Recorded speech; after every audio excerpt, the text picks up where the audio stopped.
Good afternoon, good morning, good day, wherever you are. My name is Farai Tunuma. I'm Senior Advisor for Water and Climate Resilient WASH at UNICEF headquarters. I'm really glad to have you and many others online joining us for this session, where we are going to be looking at whether sustainable WASH services in fragile contexts can support social cohesion and what are some of the challenges around sustainability. As you well know, WASH services for forcibly displaced people are often provided by humanitarian actors through systems such as our emergency responses. However, with the rising protracted crisis, we've really had to shift from just emergency response to much more sustainable service provision, particularly for internally displaced people, refugees, and others. And this means that we are also starting to work and integrate with host communities. There are many models that are already emerging, and today we are going to zoom in a little bit closely into the RWASH program. This is a program in East Africa. We will have colleagues quickly setting the scene and then move into a panel discussion. Moving on to the next slide, I kindly request all members joining in to introduce yourselves in the chat. Let us know who you are, your affiliation, where you are based. Please use the chat for all communication with us. We'll be having David also co-moderating and looking at any questions that you might be raising in the chat box. I move on quickly to hand over to you, David, to take us on further into the discussion. Over to you, David. Thank you so much, Farai, and good morning, good afternoon, good evening, everyone. Thank you for joining the session. My name is David Mondorf. I work for UNHCR and the Regional Office for the East and Horn of Africa and Great Lakes region, based in Nairobi in Kenya.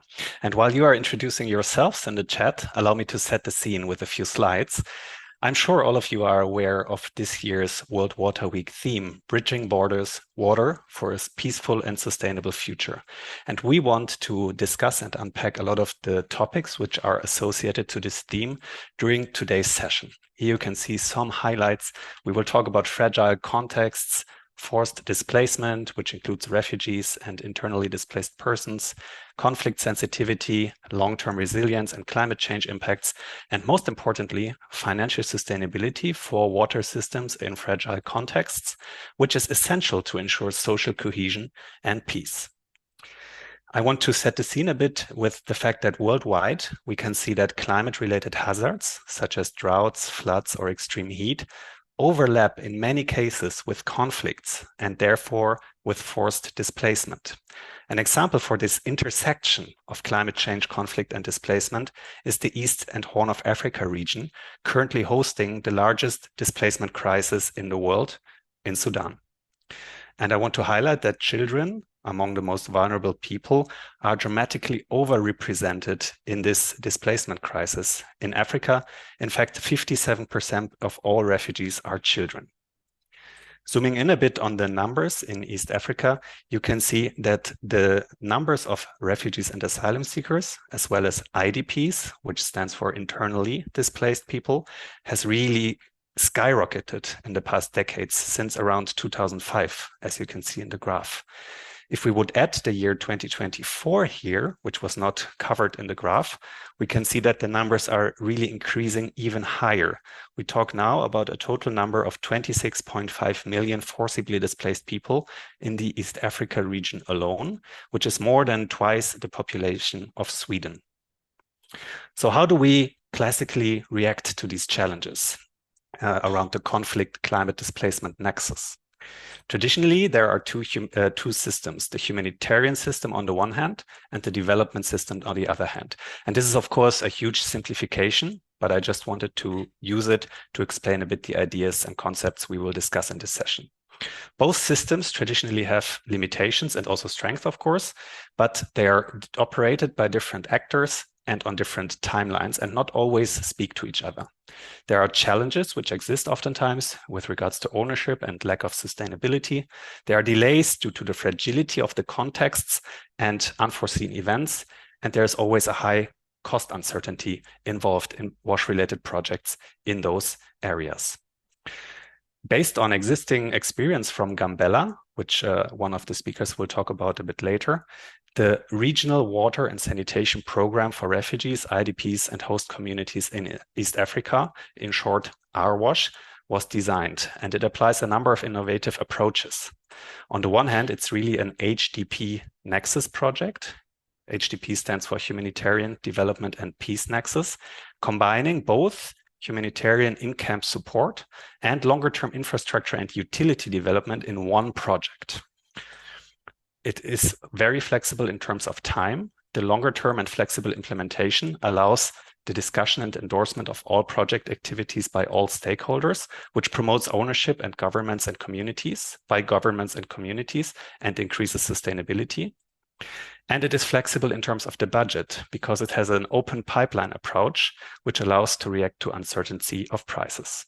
This project is financed by the German government through the development bank KfW, as well as by Xylem, and is jointly implemented by UNICEF and UNHCR. These are the locations, just real quickly, 3 countries in East Africa, Sudan, Ethiopia, and Somalia. Selected sites are shown here on the map. Uganda has been part of the program earlier, but was phased out in 2022. And you can see here the target population at the beginning of the project and also the projected population in 2033, which shows that the numbers are expected to increase due to ongoing forced displacement and protracted situations in the region. The last slide on the RWASH approaches. With this one, I want to highlight the basic concept of RWASH. The basic idea is that drinking water infrastructure is built and expanded, and utilities are established and sustainably developed using a variety of approaches. On the one hand, there are certain RWASH activities in place to create and set up this integrated WASH service delivery model, which you can see on the left. And on the other hand, the idea is that this promotes a variety of approaches, which you can see on the right here. On climate resilience, for example, the project promotes climate resilient water abstraction, solarization of water infrastructure, and groundwater recharge. On conflict sensitivity, it includes extensive stakeholder management and engagement and grievance mechanisms. On social cohesion and peace building, it includes an integrated design and service delivery targeting both refugees and IDPs as well as their host communities in one system. And in terms of utility strengthening, it includes a professional service provision with adequate business plans and a tariff system. However, challenges remain, especially in protracted displacement contexts with long-term refugee populations, where humanitarian actors such as UNHCR are typically paying the water bill on behalf of refugees and forced displaced communities. And due to the currently reduced humanitarian funding, financial sustainability remains a challenge which is critical for social cohesion and peace. And this will be the focus of today's discussions. The panelists I want to introduce quickly on this slide. The 2 moderators you know already. On the one hand, we have Dr. Tanja Fabricius, who is heading the division on displaced persons and host countries at the German Federal Ministry for Economic Cooperation and Development, BMZ. Before joining the ministry in 2013, she worked in the area of human rights and humanitarian assistance at the German Parliament and for NGOs, including in Brussels, Southern Africa, and New York. Welcome to the session. Welcome to the panel, Tanja. Lavun Verstraete is a WASH manager at UNICEF based in Nairobi, Kenya, managing the RWASH program I just introduced to you. He has a background in bioengineering and more than 22 years of experience in water resources management, water supply and sanitation, and climate resilient programming. Welcome to the panel and to the session, Lavun. Dr. Rose Kagwa is the Senior Director Business and Scientific Services at the National Water and Sewerage Corporation, NWSC, in Uganda. She has over 32 years experience in the water sector. She is an industrial chemist by profession and has a master's in water quality management, limnology, and wetland ecology, as well as a doctorate in environmental resources from UNESCO IHE Institute for Water Education in the Netherlands. Dr. Rose is the Senior Vice President of the International Water Association, IWA, and is serving as the second President of the African Water and Sanitation Association's Science and Technical Council since 2018. Welcome to the panel, Dr. Rose. Aiju Huang has over 25 years of experience spanning water and public health. She is part of the World Bank's East Africa Water Team, serving as Senior Water Specialist and the Deputy Program Manager for the Cooperation in International Waters in Africa, CIWA, Multi-Donor Partnership. She is also the unit focal person for the refugee agenda, leading activities in Uganda, South Sudan, and beyond. Welcome to the panel, Aiju. And Dr. Caterina Fonseca is an economist with more than 24 years of experience in the water and sanitation sector. She is an associate of IRC and has her own company, Pulsing Tides. She supports institutional and financial assessments and develops sector finance strategies. Welcome to the panel, Caterina. And with that, I hand back to you, Farai.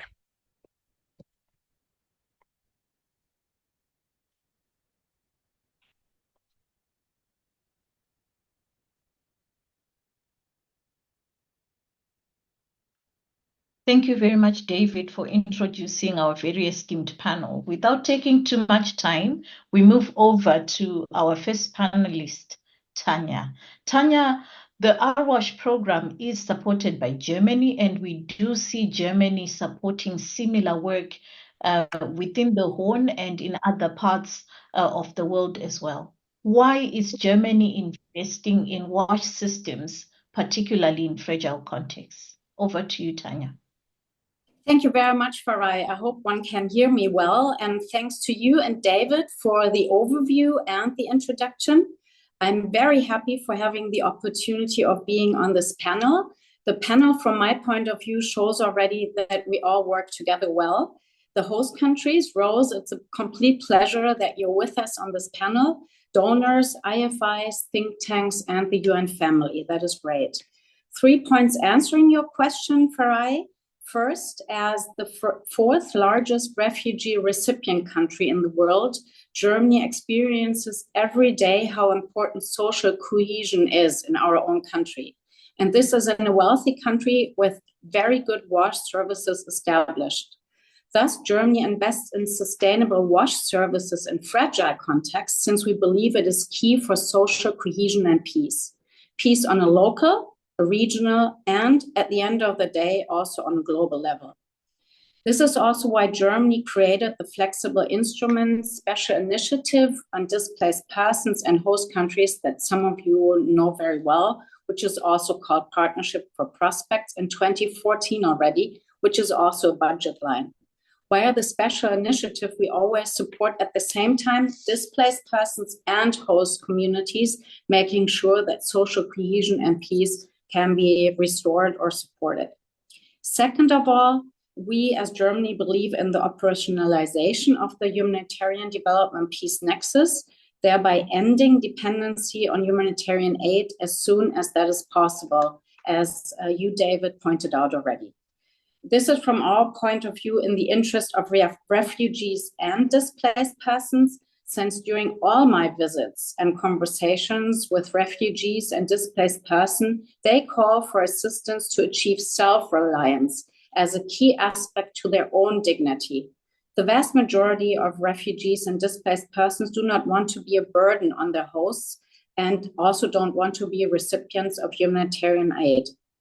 And an end to humanitarian aid dependency is also important, since financial resources obviously have a limit. And financial support always has to get the support by the taxpayers of donor countries like Germany. Me and the German government always have to be accountable to Parliament and the German public. So last but not least, the third reason why we support WASH services in fragile countries is we believe in national structures and ownership by governments and communities, that they are key for sustainable and integrated WASH services. and a true cooperation of all important stakeholders as we are here all together today. Thus, Germany invests and team works with local and national governments, the UN family here, especially UNHCR and UNICEF, civil society and other donors, IFIs and donors. And obviously, we are proud that the KfW, the development bank of the German government, is key for having made ARWASH largely a success and also made it an example which has been expanded to different countries. But as David said, we also see that we all have to be realistic. For WASH services to be financially sustainable, people have to be able to afford the bills, the host community, and the displaced persons. Obviously, this entails being able to work and have an income, or other financial resources have to be found. I'm really looking forward to our discussion now, because these are challenges where we don't really have the perfect answers right now. And at that point, I give back to you, Farai. Thank you very much for sharing that very insightful perspective from Germany.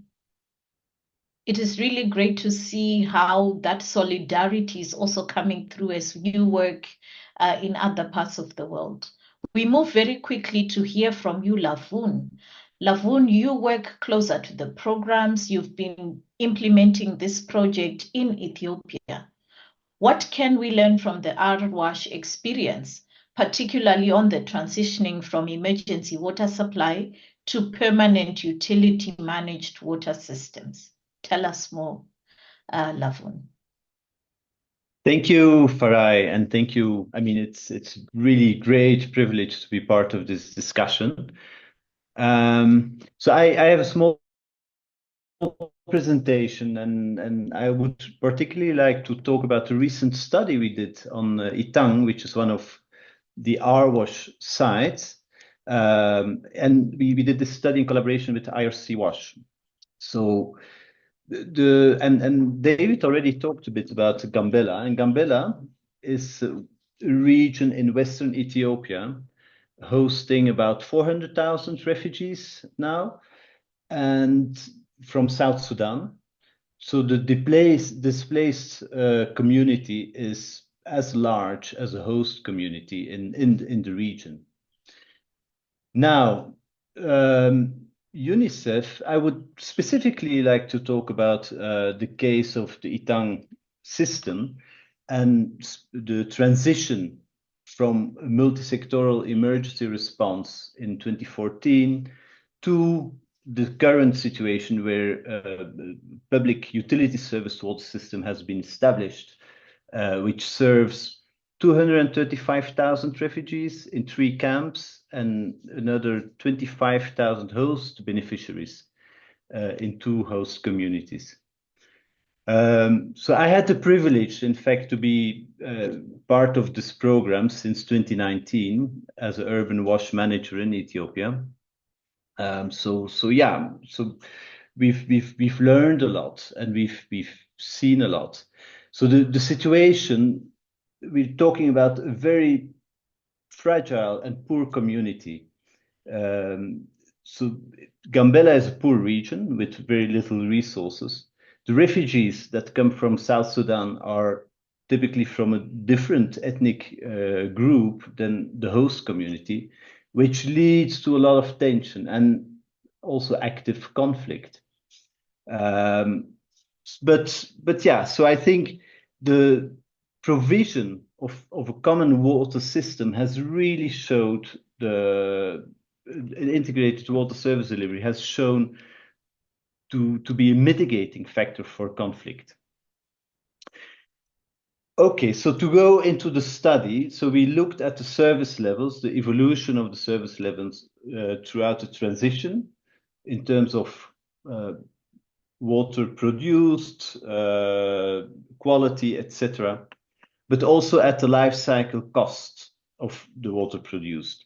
Life cycle cost means that we look both at the operational cost, but also the investment. The investment and the renewal of equipment is also included. So we just, next slide, please. So The graph you see now is a kind of a summary of the transition of the whole period, of the whole 10 years of experience that we had. So in 2014, you see that the first influx of the refugees from South Sudan has come, but this refugee number has been increasing gradually until now, and those are the yellow bars, while the host community has remained more or less similar, stagnant.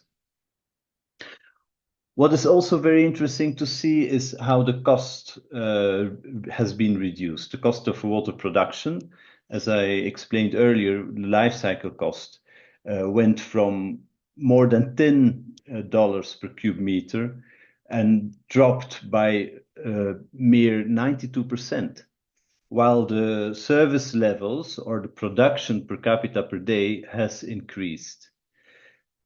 Now, what else do we see? So we can see this transitioning through different phases. So, of course, at the onset of a refugee crisis, you start with water trucking, and so UNICEF, together with other partners, UNHCR and NGO partners, started to respond.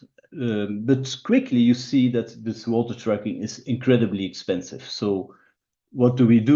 We drill boreholes and we start building a permanent, or in the beginning, a semi-permanent water supply system.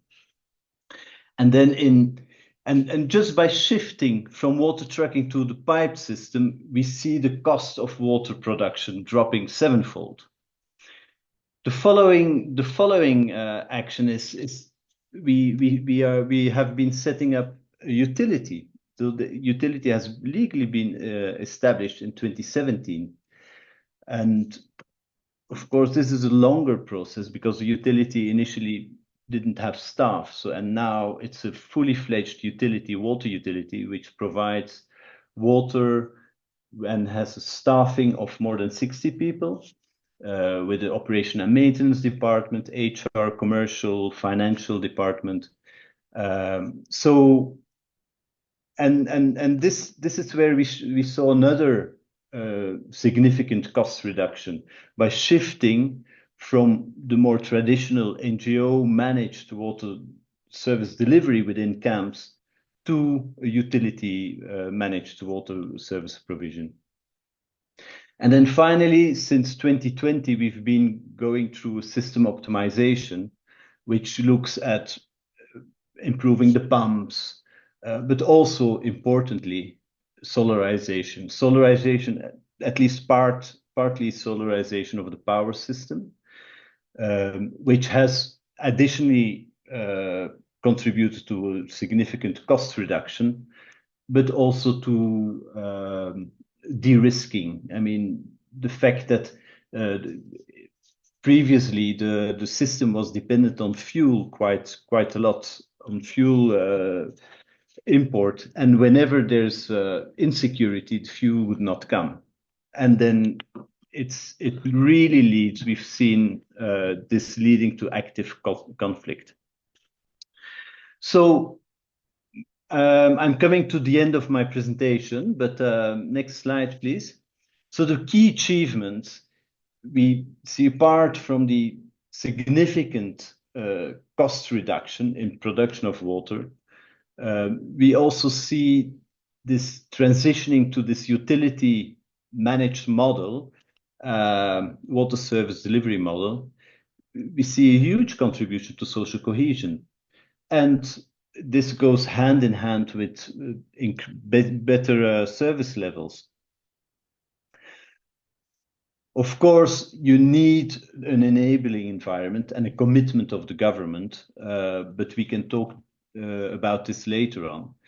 I think other speakers will also talk towards those aspects. But there's always a but. Full integration of service delivery is always complex in fragile communities. And we need a predictable financing. So for now, as David also explained, UNHCR is one of the bulk buyers, clients of the water, and pays the water bill for the refugees. And in this context, where we have 95% of the clients are refugees, it's critical to have predictable financing mechanisms. Otherwise, we are really looking at risking conflict. So and risking of a collapse of the water system. So next slide, please. So I won't go into the details of this slide, but just to indicate that, I mean, the contributors to financial sustainability and social cohesion are really multiple. It's both technical, financial, it goes into advocacy, innovation.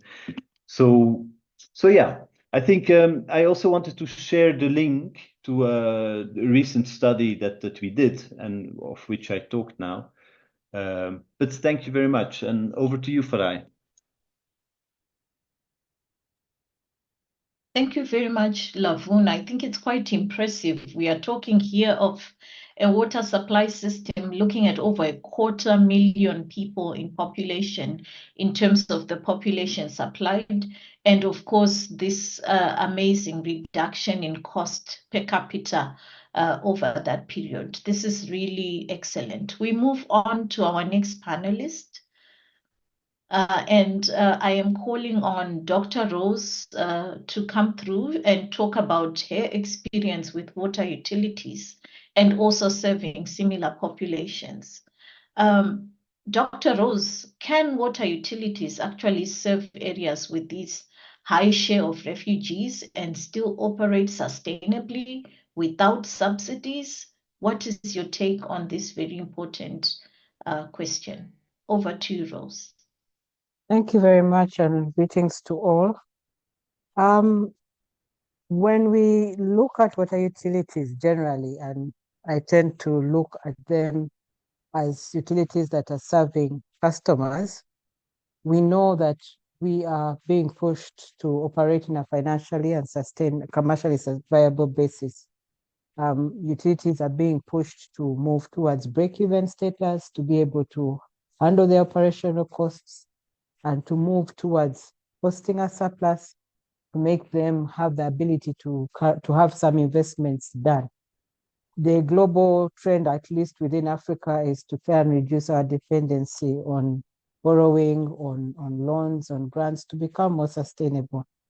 But we also know from our experience that many of the water utilities are struggling to break even. And this is partly because of the performance and the way they are run, but also attributed to the issue of the tariffs. And examples in Zambia and Nigeria show that some of the tariffs are really low.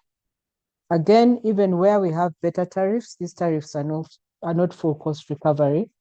And for those which are larger, like NWSC, we are able to allow for economies of scale and have some cross subsidy. We've seen the refugees numbers growing over years, and I think we rated and we could see that Uganda has quite a number of refugees that come in. And over the years, most of the investments have been done by the NGOs, by the development partners, by those who come in to provide the services. But again, as has been alluded in the previous presentation, we are trying to move away from that and get utilities involved. When utilities take over, and I give the example of NWSC Uganda, we found that we are taking over assets within a refugee settlement, and sometimes these assets don't match what we have. In our case, we are a national utility, and we have centralized and decentralized systems. But at the onset, we still have to inject money into these systems to get them operational and to the level that suits our standards. Again, we find that in some cases, the systems are scattered, boreholes scattered all over the place and wells. And we are coming from the side where we operate through more organized systems with proper distribution networks and the like. So when we look at the financial sustainability of these systems, we feel that we still need to look at what are the best technical options that can reduce on O&M costs. Of course, for those that are short stay camps, I mean, you can use the simpler options, but now we note that many of these camps are becoming more or less established because of the fact that the refugees are still coming on. Trying to look at the issue of automation and trying to enhance and ensure that water quality is at its best, training the locals to be able to handle some of these aspects. In Uganda, we manage, so the Ramanja is within an area of operation, and we manage the system as a Propua area. So in that way, we look at more of shared water points that allow for supply to be given to a group of people. So we have kiosks and people are able to get the water then. However, they have to pay for the water. And in this case, we found that for some of the commercial entities that are within the supply areas, they've opted to have their own individual connections, and we try to bill monthly. For those that are shared, they're able to share the bills amongst themselves. So in the Ramanja refugee settlement camp, we've seen connections grow. We now have about 250 connections. Each connection serves a population of about 8 to 10. And we also have 20 individual connections, and these are growing. Currently, the supply in that area is about 2,700 cubic meters of water per day, but we see that there is need to expand this system even further. Can we say that we can handle, even if we are a large utility? We are saying no, there's still need for a level of subsidy, particularly for the O&M and the investment side, given that we must still come out with the balance sheet showing that we have operated properly. We see there's still a lot more that we can do in improving the systems to grow them, just as the previous speaker had said. So subsidies, yes, they are still required. We feel we cannot really do without them. Can they be subsidies from government? Can they be subsidies from the cross-subsidization that I already mentioned, the bigger towns and cities catering? We try to maintain the same quality of services as is in the large and medium-sized towns. Thank you very much. It's really great, Rose, to see how you are trying to maintain the quality of service across the host communities and the refugees. I now move very quickly to our next panelist, Aju. And Aju has extensive experience working in the region, but also working around the financing issues of the water sector. So Aju, from your experience, what sort of financial mechanisms are available to help us bridge this financing gap? Over to you. Thank you. Thank you very much. It's a great pleasure to be here today to talk about the Uganda case, specifically coming after Dr. Kwaka. So the World Bank, along with the collaboration of UNHCR, has supported the government of Uganda to strengthen the provision of water systems in the refugee settlements. And a key aspect of this has been the transfer of the water services from the humanitarian partners to the national utilities. And such model presents a very complex financial landscape. And we've done a lot of technical analytical support to explore the financing needs for the transfer, the cost savings achieved, and the future financing requirements to sustain operation and maintenance. And what we found was that the shift from UNHCR funded and partner managed water systems to the national utilities requires significant financial support to ensure a smooth and successful transition. So let's now look in the financing aspect. First, there's a significant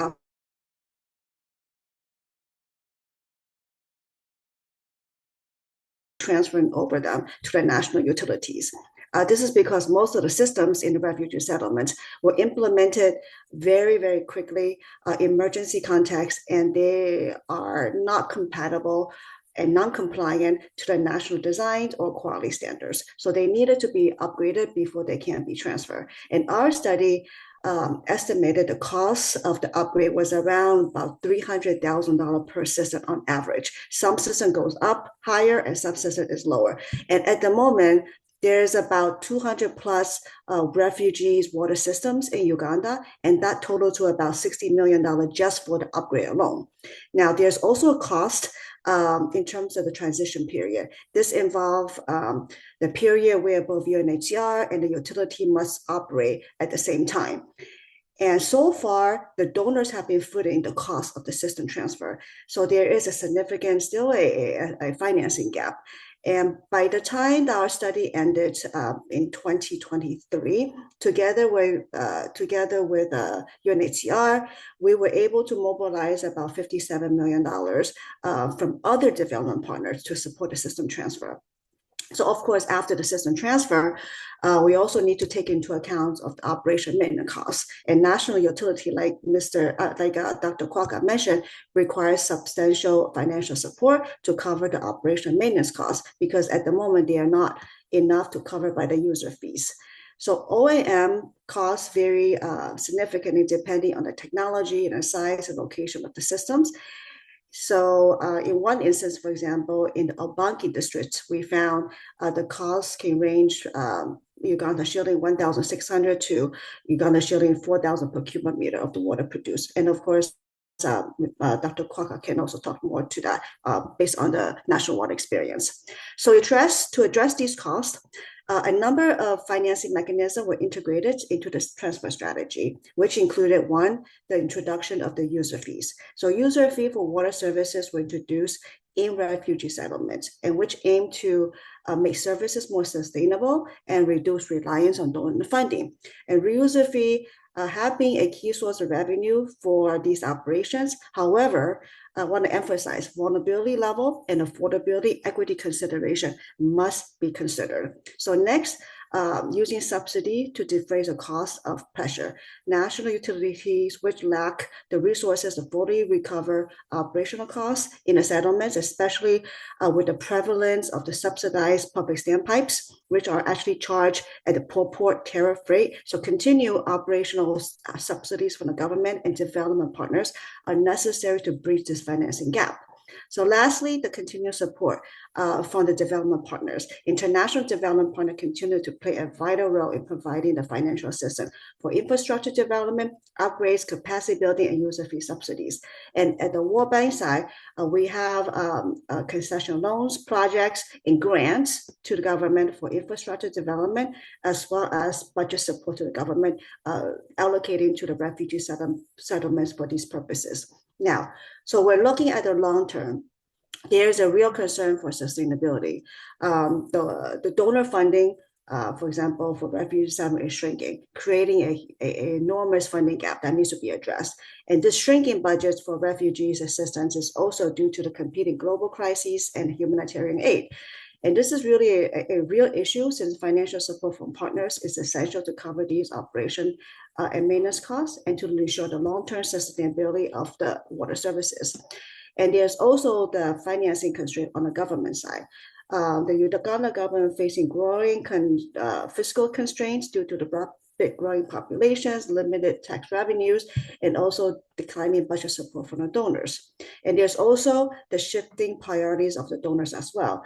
Donors tend to be less interested in subsidizing water user fees in the financing than the initial construction of the water systems, so potentially leading to the decline of the operational costs. So in terms of the elements of the long-term financial resources for consideration, obviously, user fees and subsidy continue to play a vital role. However, this user fee, I had to re-emphasize, need to be carefully designed to be affordable and to ensure that the vulnerable refugees have equitable access to water. And in terms of subsidies, they can provide through various mechanisms such as direct payments, vouchers, or integration into the national programs or social protection schemes. Cross-subsidization, using profitable water schemes in urban areas to cross-subsidize less profitable schemes in the refugee settlements can also help to ensure financial sustainability and, for example, the creation of revolving funds. Next, exploring impact funding and social investment opportunities to attract additional financing resources. This can be used for water system upgrades and the new connections, and these investments are made with the primary goals of generating social impacts rather than financial gains. And these investments can come from various sources, including NGOs, social enterprise funds, community investment vehicles. And for water system projects in refugee settlements, social investments can provide the necessary capital to expand services to where it is needed. So now, also, one aspect is also the consideration of stimulating the development of domestic private sector. This can be in form of PPPs or promoting small-scale local entrepreneurship, encouraging local businesses to participate in the water sector. We can also look at supply chain, local supply chain development by building the capacity of local supply chain for water service materials and infrastructure. And the private sector, small-scale domestic private sector can help to reduce the cost, enhance service delivery, and encouraging innovative financing, different financing models such as microfinance, for example. And lastly, the continuing of the government and development partner support. So looking forward for the future challenges, the balancing of affordability and cost recovery, finding the right balance between these two, affordable user fees and cost recovery for services is crucial. Capacity building for the utilities, strengthening the capacity of national utilities such as National Water, Umbrella Authority, Uganda, to manage the water systems in the refugee settlements is essential for long-term sustainability.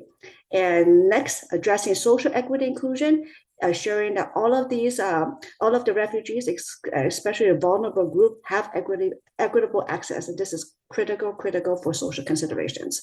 And lastly, managing dynamic refugee context. This is its unpredictable nature of the refugee flows and the potential for conflict and instability pose ongoing challenge of water service provision. So I know my time is up, so let me just stop there. Over to you. Yes, it's certainly a very, very interesting topic. Anju, very many thanks for all your insights. I move very quickly to the next panelist. We are now moving closer to the exciting part. And Katarina, you've worked on many water supply schemes. You've seen a lot of issues around financial sustainability. Today, we've heard many suggestions from our esteemed panel and all the comments also coming through on the chat box. What is missing in a context such as we see in Gambella? Over to you.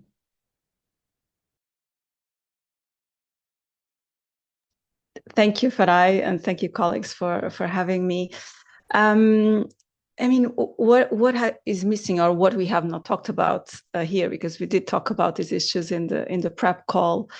I think none of this is easy if we don't have a very strong political commitment and will.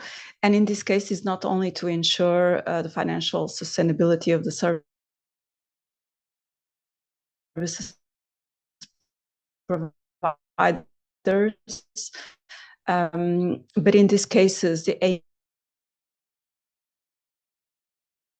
is also to reach social. So in terms of the sources of finance, what is missing, what was not discussed, from all the development strategies that IRC has been involved, there are consistently 3 very large sources of finance. These are really large compared with all the others. And Dr. Rose and Iju talked about the first 2, which are the tariffs, which includes all types of cross subsidies, and the national budgets. The third area, which we see consistently releasing quite a lot of funds for financial sustainability, are efficiency gains. This can be from reducing non-revenue water, increasing billing efficiency, where possible to also have or create tariffs for wastewater discharges, or simply have some of the national budget transfers reaching the service providers on time, so budgets can actually be spent and utilized. I think from the study that Lavon presented, the analysis, this really long-term analysis of all the maintenance and the replacement costs, where there can be cost reductions. 92% cost reduction over quite a couple of years while improving service levels, it's quite something. And so this is where a lot of funds can actually be released to increase the ability to spend on the operational costs. So just let me finish. In the areas where tariffs, national budgets, and efficiency gains are not enough to get the funds we need, I think sometimes in the water sector we restrict ourselves, like we keep thinking within the water sector, and we forget a little bit what happened in other countries. So other countries have very specific dedicated taxes that can be used in the water sector, especially for periods of transition.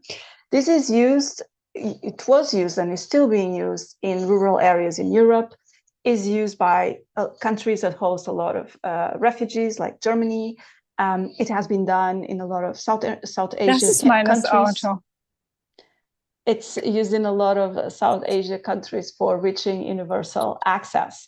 And I don't want to take more time, but the latest study done by the African Investment Plan, I can then put the link on the chat, has estimates from many other sources that governments are not accessing, such as wastewater discharge taxes, mineral taxes that can be used for these periods of transition if the other sources are not enough. Over to you. Wow, Katerina, it's really great to hear we still have options beyond the sector. So now we move into our open discussion. Here we would like to hear from people on the call your thoughts. We can see on the one hand that we have many constraints to financial sustainability. It could be from social issues such as the livelihood opportunities. Government subsidies are still critical. We've heard about cross-subsidization, very familiar to us, cost reduction through how we work, impact funding, social investment. Carbon offsetting is a new one also that is also coming through that we can consider. We want to hear from you. What are your thoughts? What are your reflections? We are grappling to really find a viable solution. And as you think about these solutions, if you put your hand up, we'll be able to also allow you to speak. You can also type in your excellent ideas into the chat box. Over to you, David, to moderate for us the chat, and of course, have a few colleagues coming in to use the mic. Over to you. Thank you, Farai. Thank you also to all the panelists from my end. Excellent ideas, excellent overview. Thank you for all the inputs. The chat box for now is not did not yet provide answers to those questions that we have just put, but maybe participants also need to take a minute to reflect on what we have heard, because we heard quite a lot, a broad spectrum. So I think the question is clear. What are your thoughts and reflections? Maybe you have experience to share. What are the pros and cons of what you have just heard, and which new and maybe innovative solutions can you think of?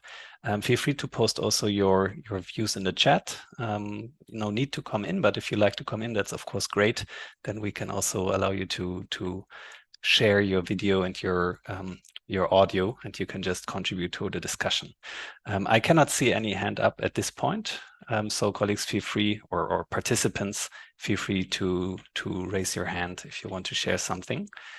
And if we do not see any contribution yet, I can maybe highlight what we have received so far. Shruti Sial has also highlighted, which I found very interesting, that the AWASH approach, kind of this integrated service delivery model, may also be useful beyond displacement contexts, going also into informal settlements, housing the urban poor. So that's a very interesting take, also transferring this innovative model to different and other contexts. And we have a comment by Monica Lamazares discussing or highlighting that actually social cohesion is also an important element for sustainability of WASH investments. So also here, maybe today we are focusing a bit on financial sustainability, but we should not forget that social cohesion is also an important element to ensure the investments. I'm looking at the participants, 55 participants in the call. don't be shy. We still have some time. So feel free to join us in the conversation in the chat or through your camera. Maybe back to you, Farai, while I take a look at the chat, if that's okay. Yes, I'm just wondering, Dr. Rose, there's an interesting question in the chat from Monica, and she is saying, how could social cohesion also contribute to more effective and efficient financing systems? Would you have any perspectives, any ideas? I also open this up to our other panelists who also have experience working in this area. Dr. Rose, any thoughts? Thank you very much. I think as we look at issues of water supply, we want to ensure that, as the SDG says, that there is water for all. When we go into the refugee camps, we again begin to ask ourselves, are we able to supply services 24/7? Is it something that we must aim for? Are we trying to improve the quality of life of the people? Because when we look at the per capita consumption, we want to improve that and also the livelihoods of the people we are serving. We are also saying that this, as utilities, this is not something that we do alone, especially when we link to the issues of